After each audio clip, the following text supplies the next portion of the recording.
Hello and welcome. My name is Peace Mitchell and I'm co-founder of Women Changing the World Press. Before we begin today, I would like to pay my respects to the traditional owners and elders of the land that I live and work on, the people of Mamu country in North Queensland.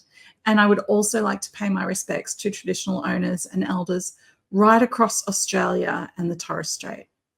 Well, we are so excited to be launching our brand new book, Women Living Fearlessly. This book is a beautiful collection of stories of courage and fearlessness from women all over the world.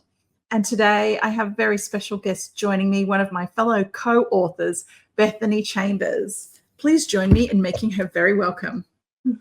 Thank you, Peace. It's a pleasure to be here. Oh, it's wonderful to have you here, Bethany. Now, Bethany, for people who haven't met you before, I would love you to introduce yourself and tell us a bit about you and the work that you do. Sure, I'd love to. My name's Bethany, and I'm the proud founder and CEO of Merry-Go-Round Toys. We're the only ones who are tackling toy sustainability in a community-centric manner, so that we can keep these developmental tools in the right hands, giving children joy where they should be, rather than 80% of them ending up in landfill, destroying our planet. Yeah, absolutely. It's wonderful, the work that you're doing. So great, Bethany. Now, your chapter in Women Living Fearlessly is titled Survivor, Not Victim. Can you tell us why you chose this title for your chapter? I think I would possibly want to be one of the worst luck person around. I have unfortunately had to overcome some massive obstacles in my life. Being homeless at 13 on streets of Melbourne, and the horrendous loss of identity, and just you lose visibility as a homeless person. And I managed to be given an opportunity with a community-led initiative that gave me a safe place and gave me back my dignity and opportunity. It gave me options to be able to chase those dreams and not be caught in this web of abuse and hostility, a child very much caught up in a very adult world. And from that opportunity, I have had this passion and this willingness to give back, because without looking out for each other, what else do we have in this world? Kindness and compassion needs to be forefront of what we're looking to achieve and how we're going to do that. You are incredible. You really are, Bethany. Reading your story, I recognized how many challenges that you faced in your life, really significant challenges. And you show up with that positive attitude every time I see you. You're always so, happy and positive and looking on the bright side, no matter what challenges come your way. I mean, I know that hasn't been easy. And one of your quotes from your chapter, you say, overlooked choices are there every day, forks in the road, decisions to be made, and understanding that there will be a ripple effect. Can you tell us about some of these choices and what you mean by this quote in your chapter? Everybody has choices, everybody, singly, every day. I myself struggle with both hidden as well as visible disabilities. I walk with walking aids after I became permanently disabled after a very routine hernia operation went horrifically wrong.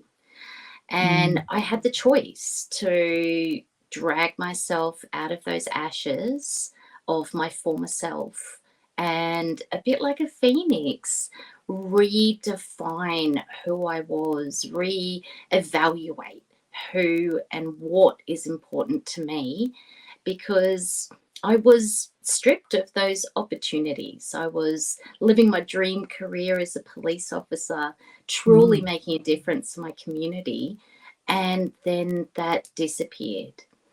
So now I move forward and tell people that just because the hands that have been given and dealt you are this, it doesn't mean that you don't have the choice to turn up.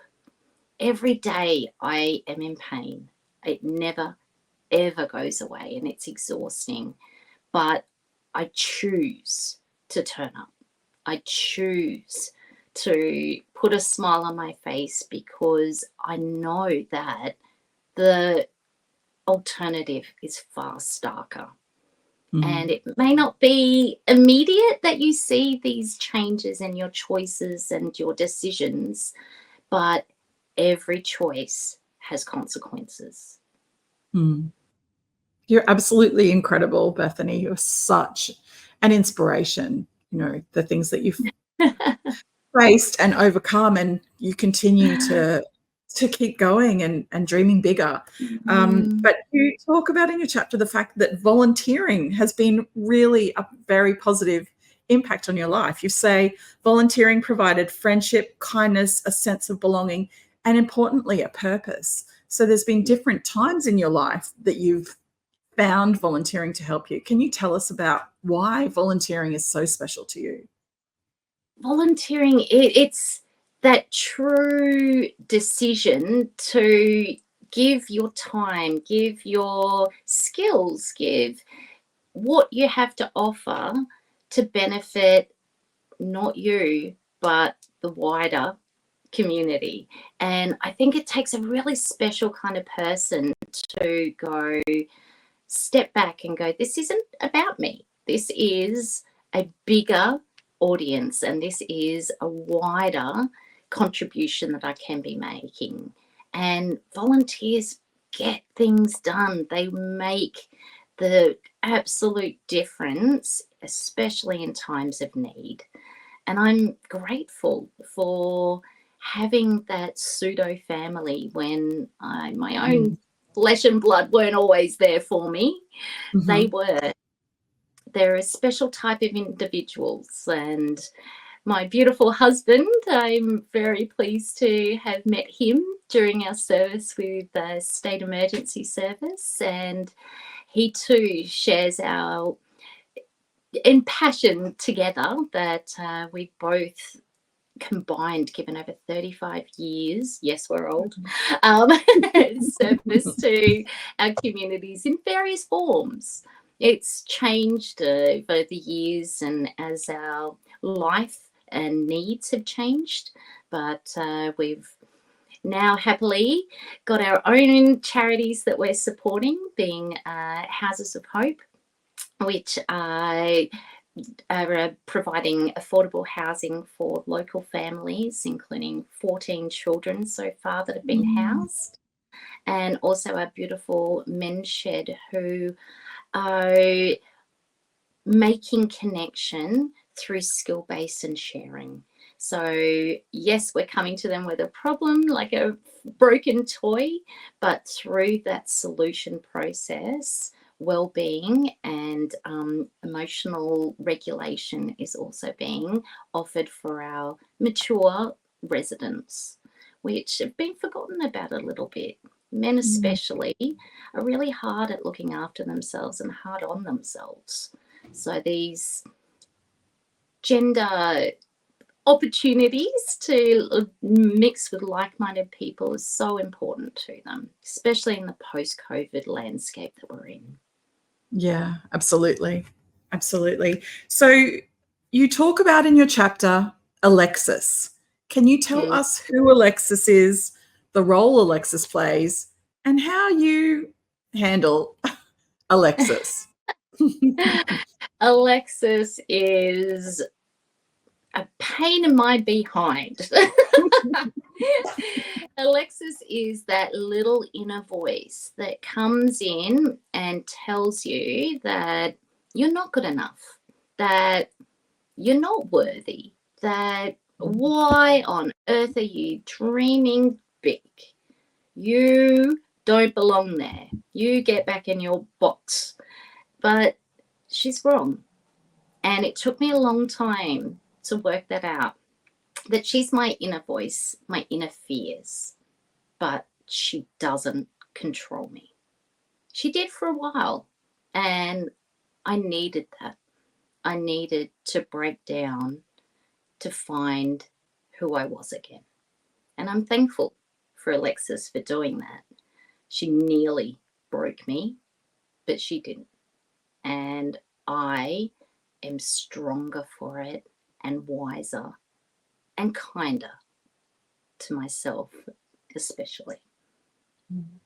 Amazing.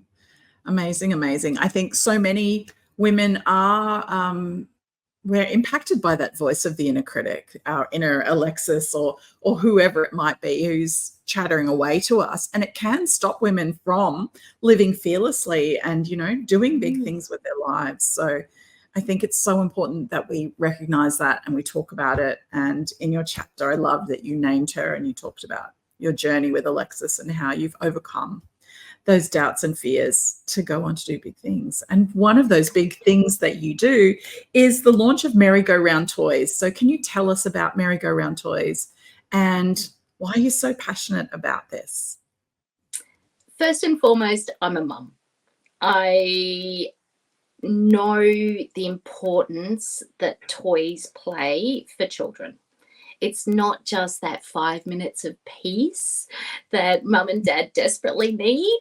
It's the fact that kids are now going into prep and preschool and not knowing how to roll a die, not having the strength to hold a pencil because they haven't got those fine motor skills. And I looked at the reasoning, and a bit like fast fashion, we are in a affordability crisis and people are doing it tough. Certain things are getting cut out of the budget, and unfortunately, quality children's toys are one of those things that are becoming unaffordable. So instead, we're getting this inferior quality, poorly designed toys which are being churned out, and they're not lasting. They're only compounding to the issue, and they need to be replaced. These things are keeping people in that economic cycle. Instead, we now take secondhand toys and breathe new life into them. Everything gets quality checked, everything's sanitized, no nasty chemicals ever. We even have employed 2 other disabled people to help me with the physicality of being able to clean these toys and have them all beautiful. Most of them, people say, would never know that they weren't new. So that's my way of being able to also support those who don't have any toys, those who are displaced. We have a strong focus on ensuring that a lot of our items are easily transportable, because when you're living in a car, it's only the bare basics that you can take with you, especially when you're considering how that home, that vehicle is everything for those family members. So we're really cognizant of ensuring that we pass on toys to many different community events and other areas, because no one should be going without. We're such a rich country here in Australia, but there's still such a huge divide between the haves and the have-nots. So this way, let's start early and start giving our beautiful little people, our future, the developmental tools they need so that they can take over this legacy from us, this planet, this beautiful people in it, and ensure that it's going to be there for all of us to enjoy for many, many generations to come. Oh, well, you're absolutely incredible, Bethany. That's so inspiring. I love what you're doing in recycling and reclaiming toys and giving those families who can't afford to buy brand new toys the opportunity to have those things for their kids. It's really special. Thank you so much. Yeah, thank you so much for being here today. Thank you for sharing your story with us in Women Living Fearlessly. It is so inspiring, and I know that our readers are going to really enjoy hearing your story. And yeah, thank you for chatting with me today. It's been such a pleasure, Bethany. It always is, Peace. Anytime. Thank you so much. Have a lovely day, won't you? You too. Well, thank you everybody for tuning in. You can grab your copy of Women Living Fearlessly at wcwpress.com. And thanks for being here. We'll see you again next time. Bye, everyone. Bye for now.